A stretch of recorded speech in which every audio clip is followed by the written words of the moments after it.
পঞ্চগড় বাংলাদেশের একটি প্রাচীন জনপদ। জেলার এই প্রাচীন জনপদে ঐতিহাসিক ও দর্শনীয় স্থানগুলোর মধ্যে উল্লেখযোগ্য সনাতন ধর্মাবলম্বীদের তীর্থস্থান ত্রিশোতা শ্রী শ্রী বদেশ্বরী শক্তি বিদ্যাপীঠ মন্দির, যা বদেশ্বরী মন্দির নামে পরিচিত।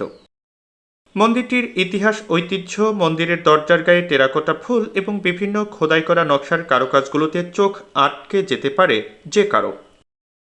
শুধু হিন্দু ধর্মাবলম্বীদের নয়, প্রত্নতাত্ত্বিকদের কাছেও পদেশ্বরী মন্দিরটির গুরুত্ব উল্লেখযোগ্য। এজন্য সারা বছরই দর্শনার্থী সহ ভক্তবৃন্দরা দেশ বিদেশ থেকে আসছেন এই ঐতিহাসিক মন্দিরে। বিশ্বে 51টি শক্তিপীঠ রয়েছে, যা ভারত, নেপাল, শ্রীলঙ্কা, পাকিস্তান এবং চীনে অবস্থিত। তার মধ্যে এটি একটি ত্রিশোতা শ্রী শ্রী বদেশ্বরী শক্তিপীঠ মন্দির। এখানে মা সতীর বামপদ পতিত রয়েছে, এখানে মা সদা জাগ্রত রয়েছে।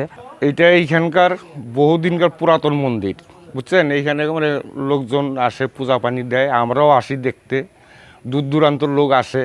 আমি আজ মন্দিরে এসেছি, আমার জন্মদিন, তাই মায়ের কাছে পুজো দিতে এসেছে। এই মন্দিরটা বিশেষ কারণ এখানে দেবীর 51 খণ্ডের মধ্যে একটি খণ্ড পড়েছে। এখানকার দেবীর নাম ভ্রামরী। আমি দেবী পুজো করি, তো তাই দেবীর মন্দিরে আমি আসি, বিশেষ তিথিতে আমি আসি। আমি টাঙ্গাইল গোপালপুর থেকে আসছি, আমার বন্ধু বান্ধবের সাথে এই মন্দির দেখতে আসছি। এই মন্দিরটা অনেক ভালো। আমি সরকারের কাছে এটা আবেদন করব যে বিভিন্ন উন্নয়নমূলক কাজে সরকার যদি দৃষ্টি রাখেন, তাহলে আমরা আশাবাদী যে আরও উন্নয়ন দেখব। ঐতিহাসিক এই মন্দিরটি করতা নদীর দীর্ঘেশা সর্ব উত্তরের জেলা পঞ্চগড়ের বোদা উপজেলার বড়শশী ইউনিয়নের বোদেশ্বরী নামক গ্রামে অবস্থিত।